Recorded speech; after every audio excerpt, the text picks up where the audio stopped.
One of them is the first category listed there, which is the e-visa category, which is treaty investors and their workers. And that brings in last year was about 60,000 people. This is non-citizens who make an investment or start a business and then are given temporary work visas for themselves. Their families have work permission, and also they're allowed to sponsor employees for those businesses. These don't have to create jobs for Americans. Many of them do, but they really are often self-contained businesses started by non-citizens, and where most, if not all, of the employees are also on temporary work visas.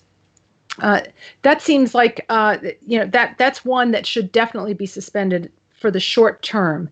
And the people who come in on these investor visas are from countries with which we have treaties. And so Americans have the same privileges in those countries as well.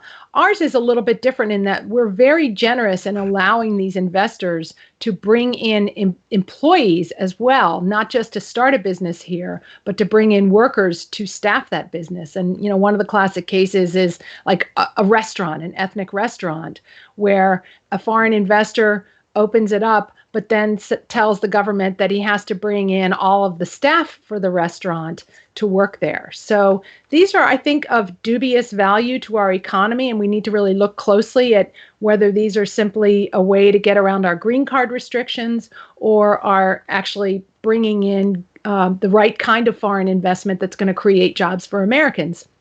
So we propose that this program should be suspended for a 60 or 90-day period and examined, and maybe this is one that could come back with appropriate reforms that are not going to disadvantage American workers.